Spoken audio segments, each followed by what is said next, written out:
Welcome to the Tell Her podcast, a place where we share stories from extraordinary, ordinary women, delve into what it's really like behind closed doors when dealing with life's ups and downs, and how we get the courage and push through and get up every day and carry on with our ordinary lives while doing extraordinary things. I'm your host, Sharni Knighton, and I cannot wait for you to meet some of the incredible women that I get to meet through my work as a hair loss specialist. I sometimes do sit down and then think back over what's gone on and think, well, yeah, but this happened and this was good. This came out of that. And if that hadn't happened, I wouldn't be where I am now. Do you know what I mean? I've had to learn to do that. Like I've always thought everything happens for a reason. I am 100% believer. But then we had an incident in our family and I was like, can't see the reason in that. So I've struggled for a little bit, but then I started doing this thing called Dr. Martinez, and he believes in that you should neutralise everything. So even if it's not happening for a reason, you can neutralise it with an opposite. Yeah. And that's really helped me. And it helps you be able to process and move on. Yeah. And then, like you say, try and see a positive in it. Otherwise, you are going to go around in circles, aren't you?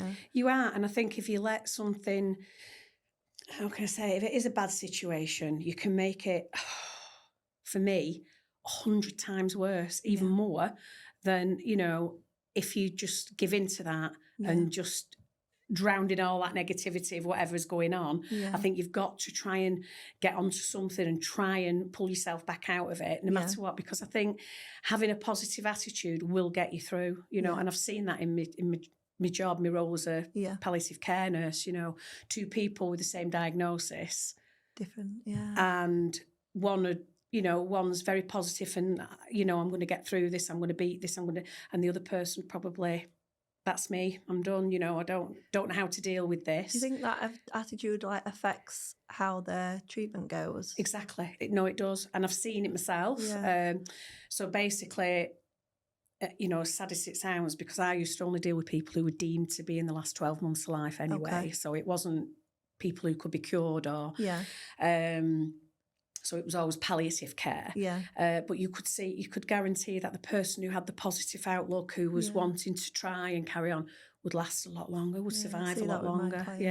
And I've seen that myself, So whether that has had an impact on me as well, that you've got to be positive, I know it's very hard sometimes and not everybody can find a positive, But me personally, that's my coping mechanism. That's how I have to get through a situation, is try and think, right, what's positive out of this? Do you ever let yourself feel the sad and that kind of thing? So you allow the feeling, but you just then move on. I try. Like I said, it doesn't mean that just because I'm positive, it's all right. People saying, oh, you got to keep your chin up and carry on. I don't have that attitude. I don't think if somebody's really down with something, and I don't think it helps saying, oh, well, Joe Blogg's down the road, he's got it 100 times worse than you. So that all of a sudden then you go, oh, I feel all right now.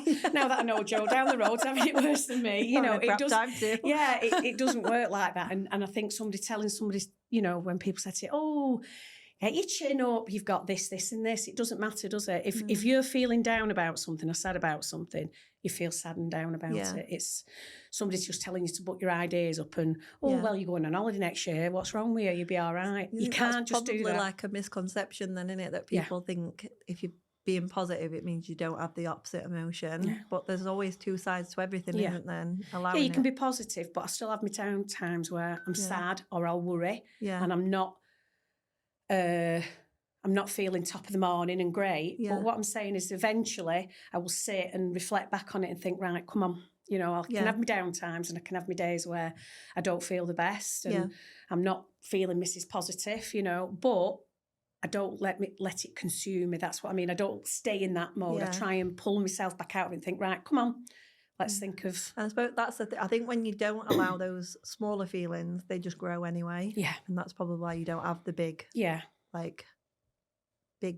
not a big emotion, that's the wrong way to say it, but it don't get you depressed, as in you don't let it get to that point because you're dealing with it at the beginning. And I think for me as well is which to be fair, when I think really from 2016 really, it's been hard.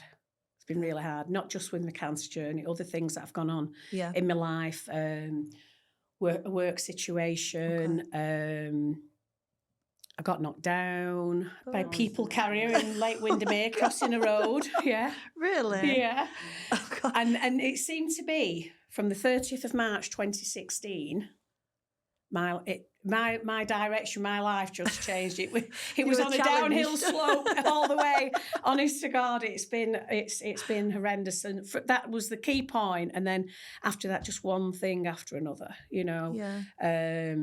Bad things, negative things, Yeah. horrible things, you know, just that. Then there was a job situation where I was used as a scapegoat because of somebody's incompetencies, and basically because I happens a lot in highlighted NHS. things that weren't right, you know, I got, it was easier to get rid of me than, you know. Honestly, I just see that so many times within like that industry.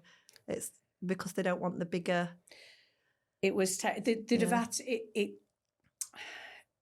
a very short version of it, I would have been exposing perhaps things that they had been negligent in and not done. So to save so many people, it was easier, let's make me the scapegoat. And that actually absolutely ruined me. How long had you worked for them before that? I'd worked for them for 3 years. Yeah. And it's not an easy job, is it? No, it's not an easy job, and I loved my job. I loved my job. I love my patients. Like I said, I'm a people person. I like meeting people. I like hearing their stories, the journeys. I'm a good listener. You know, the job itself was lovely, but there was a matter of 3 people who absolutely. They just crucified me. And it crucified me because they were trying to, in a way, it was making me feel that I was a bad person, that I wasn't doing my job right, that I wasn't a good nurse, I wasn't because you're such an ethical people, like you say, ethical people person, for somebody to... And that had for me, it was probably, I have to say, even above my cancer, it was the worst time in my whole life. The lowest I've ever been. And unfortunately, because I was badly affected with it, it affected my mum, my dad, my mother, Marie, my husband, the whole family, because all of a sudden, me, Mrs. Bubbly, outgoing chatterbox Charlie and all the rest of it, who's normally getting everybody else up, was absolutely flat as a pancake, you know. If you're like the hub of the family and then all of a sudden it's like, it was the worst I've ever been. And I don't know if I actually feel that was the cause of my dad's cancer. Ask you that, the stress. Because it was an unusual thing he got in, and my dad was really stressed with it, and he was saying to my husband, keep your eye on Lisa, I'm really worried. And my mum and dad lived with us at this point as well. It was terrible.